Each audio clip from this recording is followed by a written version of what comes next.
Pernahkah kamu membayangkan jatuh cinta pada seseorang yang justru membunuh keluargamu?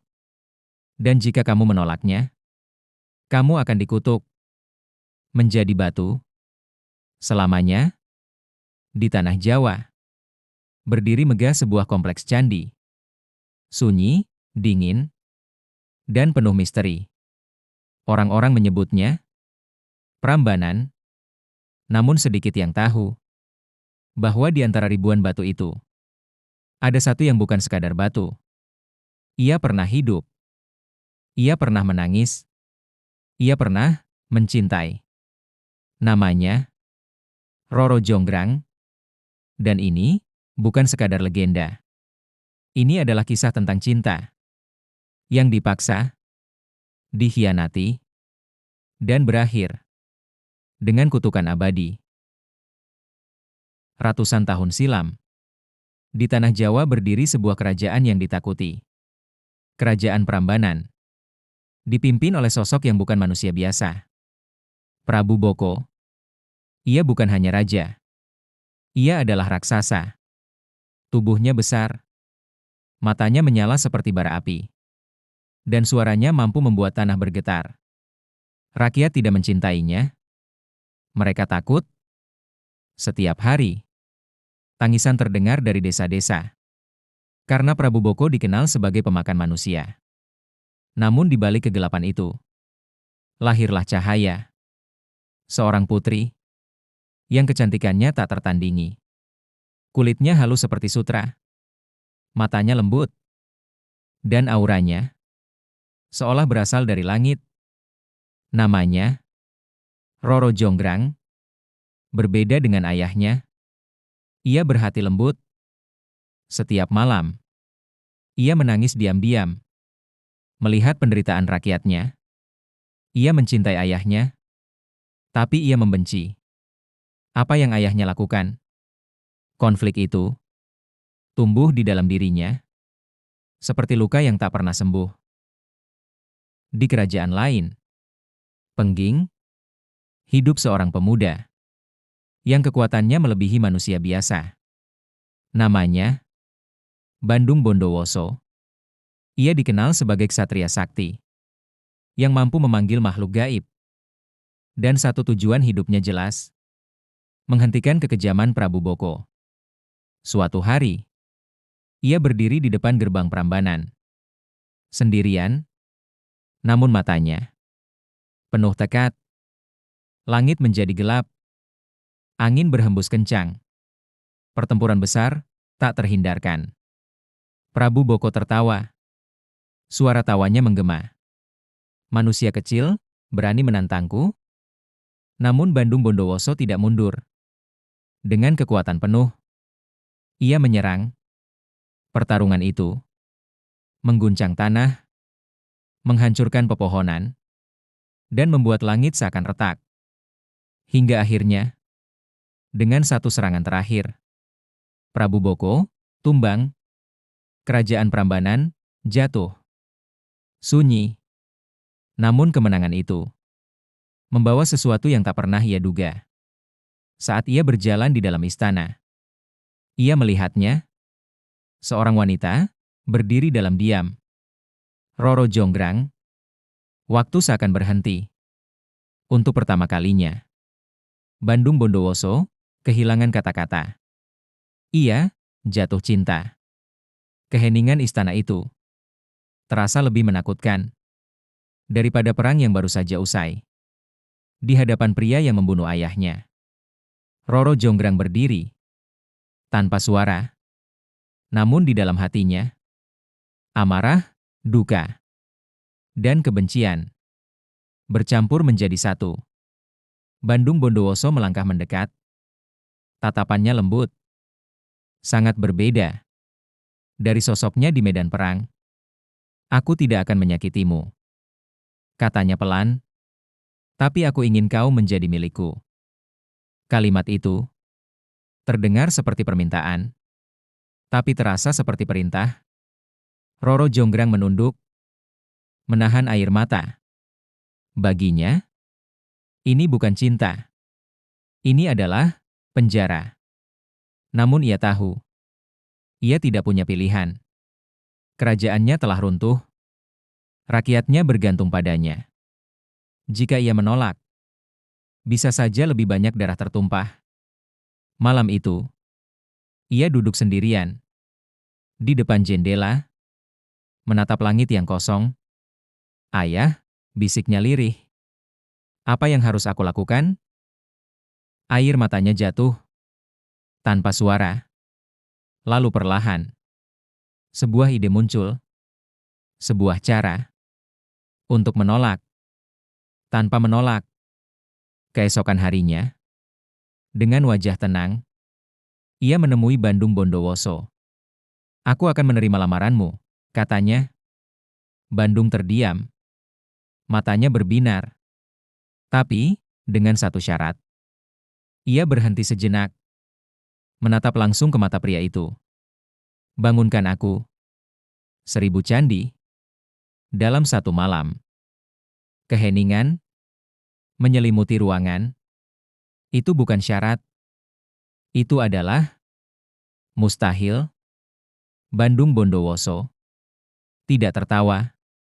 Ia tidak marah. Ia hanya tersenyum. Senyuman yang membuat suasana menjadi dingin. "Jika itu yang kau inginkan," katanya tenang, "aku akan melakukannya." Roro Jonggrang terdiam. Untuk pertama kalinya, ia merasa rencananya mungkin tidak cukup. Malam pun tiba. Langit gelap, tanpa bulan. Angin berhembus pelan, seolah membawa sesuatu yang tak kasat mata. Bandung Bondowoso berdiri di tengah lapangan luas. Matanya tertutup, tangannya terangkat, dan ia mulai memanggil, bukan manusia, tapi sesuatu dari dunia lain.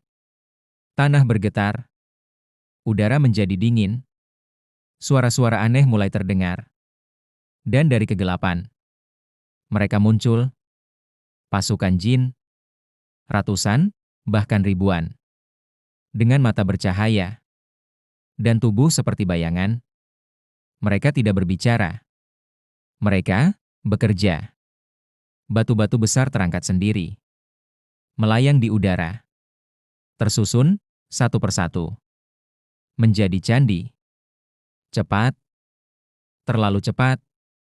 Roro Jonggrang yang melihat dari kejauhan mulai gemetar. "Tidak mungkin," bisiknya. Satu candi berdiri, lalu 2, lalu 10, lalu ratusan. Waktu berjalan, dan jumlahnya terus bertambah. Malam belum setengah, tapi candi sudah hampir selesai. Jantungnya berdegup kencang. Jika ini terus berlanjut, ia akan kalah, dan ia akan menikah dengan pria yang membunuh ayahnya. Ketakutan itu berubah menjadi panik, dan dari kepanikan, lahirlah keputusan. Ia harus menghentikan ini dengan cara apapun. Malam semakin larut, namun suara batu yang tersusun tidak berhenti. Candi demi candi terus berdiri, tanpa lelah, tanpa jeda. Roro Jonggrang berdiri dalam gelap. Napasnya tak teratur. Waktu hampir habis. Dan jumlah candi hampir 1000. Dalam keputusasaan, ia berlari menuju desa. Ia membangunkan para wanita. "Bangun, cepat bangun." Bisiknya panik. Para wanita terkejut, namun melihat wajah sang putri. Mereka tahu, ini bukan hal sepele. "Apa yang harus kami lakukan?" tanya mereka. Roro Jonggrang menatap langit yang masih gelap. Lalu ia berkata pelan, "Kita buat seolah-olah pagi telah datang." Para wanita saling berpandangan. Namun mereka percaya. Mereka mulai menyalakan obor. Api menyala di mana-mana. Langit yang gelap perlahan tampak kemerahan. Sebagian wanita menumbuk padi. Suara duk, duk, duk menggema seperti kehidupan pagi. Ayam-ayam pun terbangun. Berkokok, suara pagi. Hadir di tengah malam. Di kejauhan, pasukan jin berhenti. Mereka melihat cahaya, mendengar suara, dan mereka takut. Bagi mereka, cahaya pagi adalah akhir. Dengan panik, mereka mulai menghilang. Satu persatu, lenyap ke dalam kegelapan. Pekerjaan terhenti. Candi terakhir belum selesai. Jumlahnya 999. Roro Jonggrang terdiam. Napaknya terhenti. Ia berhasil. Atau, setidaknya, ia pikir begitu. Langit perlahan. Benar-benar terang. Namun ada sesuatu yang berubah. Udara terasa berat. Sunyi, terlalu sunyi. Langkah kaki terdengar. Perlahan, namun penuh tekanan. Bandung Bondowoso. Ia berdiri di sana.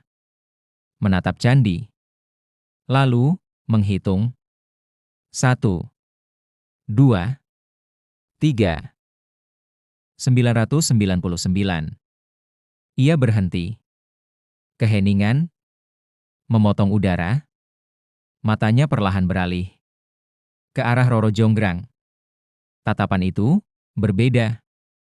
Bukan lagi cinta, tapi kemarahan.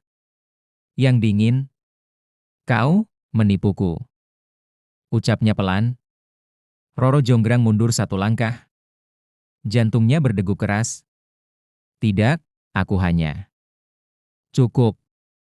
Suara itu menggema. Tanah seakan bergetar. Aku melakukan semua ini untukmu, dan kau memilih untuk mengkhianatiku. Roro Jonggrang gemetar. Namun ia tetap menatap. Aku tidak pernah mencintaimu. Katanya pelan, tapi tegas. Kalimat itu seperti api yang menyulut amarah. Wajah Bandung berubah. Aura gelap menyelimuti tubuhnya.